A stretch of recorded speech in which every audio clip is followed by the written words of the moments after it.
నమస్తే, నేను Shobhan. Welcome to daily focus. Davos వేదికగా జరిగిన వరల్డ్ ఎకనామిక్ ఫోరంలో కాంగ్రెస్ యావత్ తెలంగాణను మోసం చేసింది. గతంలో బీఆర్ఎస్ సర్కారు చేసుకున్న ఒప్పందాలను మళ్లీ ఎంఓయూలుగా చేసుకున్నట్లు డ్రామాలు ప్లే చేసింది.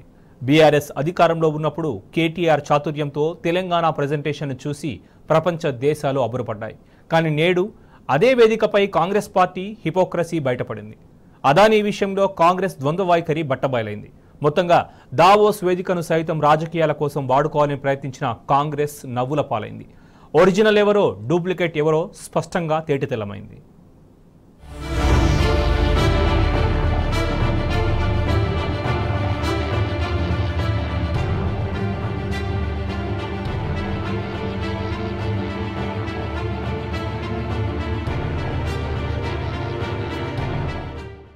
దావోస్ లో జరిగిన 2024 వరల్డ్ ఎకనామిక్ ఫోరం వేదికపై కేటు ఎవరు డూప్లికేట్ ఎవరన్నది మరోసారి తేలిపోయింది. గతంలో దావోస్ వేదికపై తెలంగాణకు ప్రాతినిధ్యం వహించిన కేటీఆర్ ప్రపంచ దేశాలను ఆశ్చర్యపరిచారు. వేలాది కోట్ల రూపాయలను ప్రపంచ స్థాయి కంపెనీలను తెలంగాణకు రప్పించారు. దేశంలోని ఇతర రాష్ట్రాలు అసూయపడే రీతిలో తెలంగాణకు గతంలో పెట్టుబడులు వెల్లువెత్తాయి. తెలంగాణ ప్రగతిశీల విధానాలను, పాలసీలను దావోస్ వేదికపై అద్భుతమైన రీతిలో ఆవిష్కరించారు కేటీఆర్. కానీ నేడు తెలంగాణ ప్రాతినిధ్యం దావోస్ లో ప్రేక్షక పాత్రకే పరిమితమైంది. ఒకప్పుడు తెలంగాణ గురించి కేటీఆర్ చెబుతుంటే ప్రపంచ స్థాయి కంపెనీలు ఆసక్తిగా ఆలకించేవి. ఇప్పుడు మాత్రం తెలంగాణ ప్రభుత్వ ప్రతినిధులు, సీఎం రేవంత్ రెడ్డి, మంత్రి శ్రీధర్ బాబు సహా అధికారులంతా ప్రేక్షక బృందంగా మారిపోయారు. గతంలో చేసిన ఒప్పందాలను మళ్లీ చేసుకుని మమ అనిపిస్తున్నాయి. సింబల్ ఆఫ్ కరప్షన్ అంటూ రాహుల్ గాంధీ ఎన్నో ఏళ్లుగా పార్లమెంట్లో విమర్శలు గుప్పించిన అదానీతో ఇవాళ తెలంగాణ ప్రభుత్వం ఒప్పందాలు కుదుర్చుకున్నది. రాజు వెడలే రవితేజము లెలరగా అంటూ రేవంత్ అండ్ కో భజన మొదలుపెట్టాయి. అదిగో వేల కోట్ల పెట్టుబడులు, ఇదిగో ప్రపంచ స్థాయి కంపెనీలంటూ తమకు తామే డబ్బా కొట్టుకుంటున్నారు. ఇదంతా చూస్తున్న తెలంగాణ సమాజం మాత్రం నవ్వుకుంటున్నది.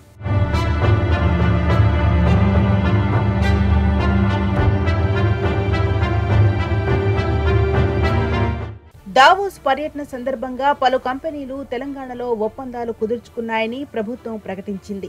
అదానీ గ్రూప్ సహా మొత్తం 6 కంపెనీలు 37,600 కోట్ల రూపాయల పెట్టుబడులు పెట్టేందుకు ముందుకొచ్చాయని ట్విట్టర్ వేదికగా వెల్లడించింది.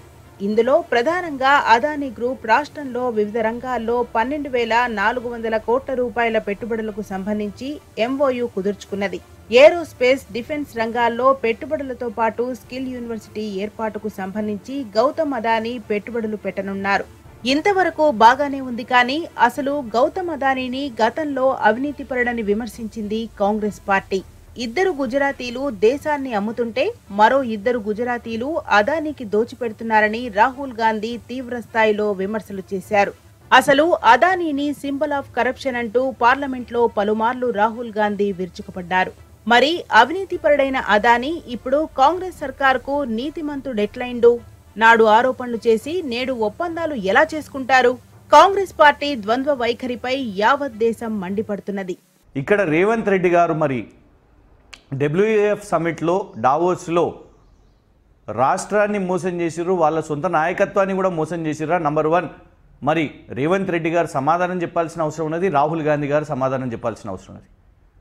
నిన్నటికి నిన్న కూడా నాగాల్యాండ్లో రాహుల్ గాంధీ గారు మరి అదానీ అవినీతి పరుడని, అదానీ ఈ దేశాన్ని లూటీ చేసిండని ప్రతిరోజు పార్లమెంట్లో బయట నిన్న నాగాల్యాండ్ తన భారత్ జోడో యాత్రలో కూడా మాట్లాడుతుంటే మరి రేవంత్ రెడ్డి గారు 12,400 కోట్లతోని అదానీ సంస్థతోని ఒప్పందం చేసుకొని వచ్చారు. తెలంగాణలో అదానీ వ్యాపారానికి రెడ్ కార్పెట్ వేసుకొని వచ్చారు. అదానీ దోచేస్తున్నాడు ఈ దేశాన్ని అని నిత్యం రాహుల్ గాంధీ గారు మాట్లాడితే రేవంత్ రెడ్డి గారేమో అదానీతోని వ్యాపారం చేస్తాడంట. ఇక దావోస్ వేదికగా కాంగ్రెస్ సర్కార్ చేసుకున్న ఒప్పందాల్లో మరొకటి JSW నియో ఎనర్జీ సంస్థది. తెలంగాణలో 9,000 కోట్ల రూపాయల పెట్టుబడితో 1,500 మెగావాట్ల విద్యుత్ కెపాసిటీ గల ఫండ్ స్టోరేజ్ ప్రాజెక్టును ఏర్పాటు చేస్తున్నట్టు ప్రకటించారు. కానీ అసలు విషయం ఏంటంటే ఈ ఒప్పందం ఇప్పటిది కాదు. గతంలో 2022 సంవత్సరంలో ఏప్రిల్ 21న JSW ఎనర్జీ సంస్థ తెలంగాణతో ఈ ఒప్పందం చేసుకున్నది. మళ్లీ ఒకసారి పాత చింతకాయ పచ్చడికి పోపు పెట్టినట్టుగా కాంగ్రెస్ దావోస్ లో రీఎంఓయూ చేసుకుని కలరింగిచ్చింది. ఈ ఎంఓయూ విషయంలో కాంగ్రెస్ తీరుపై సోషల్ మీడియాలో సెటైర్లు పేలుతున్నాయి. మా చెల్లికి పెళ్లి జరగాలి మళ్లీ అంటూ నెటిజన్లు తనదైన రీతిలో పంచులు వేస్తున్నారు. రాష్ట్ర ప్రజలను మోసం చేస్తూ ఇవాళ దావోస్ వేదికగా మేము ఇంత ఇన్వెస్ట్మెంట్ తీసుకొని వచ్చినాము, అంత ఇన్వెస్ట్మెంట్ తీసుకొచ్చినామని కేవలం ఆర్భాటం కోసం ప్రచారం మాత్రమే చేస్తున్నారు. ఎందుకంటే గతంలో 2022 జిందాల్ స్టీల్తో అప్పటి తెలంగాణ ప్రభుత్వం దాని అధికారులు ఎంఓయూలు జేఎస్డబ్ల్యూ వాళ్ళతో చేసుకోవడం జరిగింది.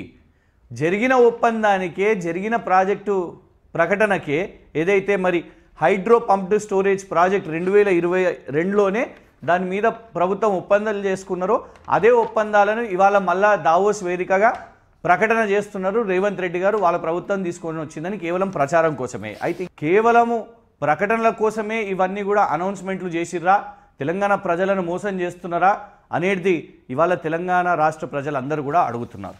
నిజానికి గతంలో బీఆర్ఎస్ ప్రభుత్వ హయాంలో నాటి ఐటీ మంత్రి కేటీఆర్ కు దావోస్ నుంచి ఆహ్వానాలు అందితే ప్రతిపక్షంలో ఉన్న కాంగ్రెస్ తీవ్రంగా విమర్శించింది. తెలంగాణ ప్రభుత్వమే స్వయంగా రిజిస్టర్ చేసుకుని ఆహ్వానాలు తెప్పించుకుందని తప్పుబట్టింది. దావోస్ దండగని, అంతా ఒత్తిదేనని విమర్శలు కురిపించింది. కానీ ఇప్పుడు అదే దావోస్ సదస్సుకు కాంగ్రెస్ ఎందుకు వెళ్లినట్టు? సరే, తెలంగాణకు పెట్టుబడులు తెచ్చేందుకు వెళ్లారనుకుందాం. మరి అక్కడకు వెళ్లి కూడా K2 డూప్లికేట్ అంటూ గత బీఆర్ఎస్ సర్కార్ను విమర్శించి నవ్వుల పాలు కావడం ఎందుకు?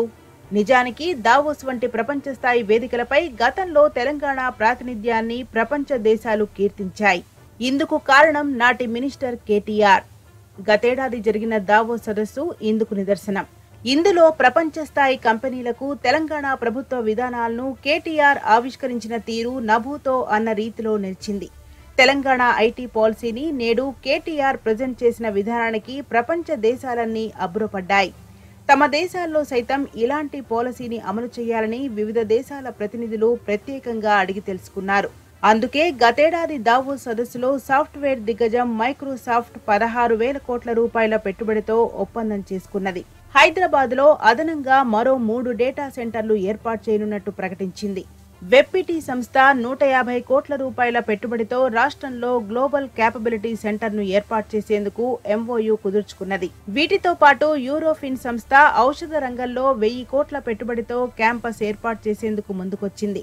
ఇక అపోలో టైర్స్, భారతీ ఎయిర్టెల్, అల్లాక్స్, పెప్సికో వంటి సంస్థలు గతేడాది దావోస్లో తెలంగాణతో ఒప్పందాలు కుదుర్చుకున్నాయి. మొత్తంగా 2023 దావోస్ సదస్సులో తెలంగాణకు దాదాపు 21,000 కోట్ల రూపాయల పెట్టుబడులు తరలివచ్చాయి.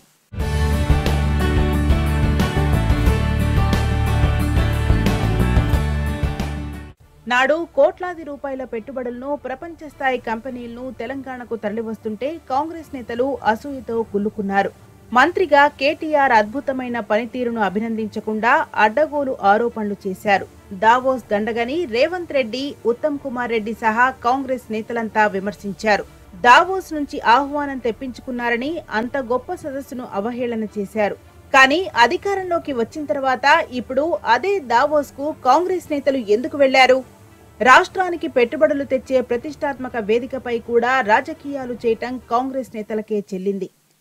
గతంలో కాంగ్రెస్ నాయకులు మరి ఇవాళ మంత్రిగా ఉన్న ఉత్తమ్ కుమార్ రెడ్డి గారు గతంలో దావోస్లో వరల్డ్ ఎకనామిక్ ఫోరం సదస్సులను వాటి వ్యతిరేకంగా మాట్లాడుతూ అవి పనికిరానివని, కేవలం డబ్బులు వృధా చేసి ఇక్కడికి వెళ్ళి ప్రభుత్వం ప్రాతినిధ్యం పంపిస్తుందని, అక్కడికి వెళ్ళి పెట్టుబడులు ఏమి ఉండవు, ఒట్టి మన్ను మశాడం, కేవలం ఆర్వాటం కోసమే అని గతంలో ఉత్తమ్ కుమార్ రెడ్డి గారు చెప్పారు.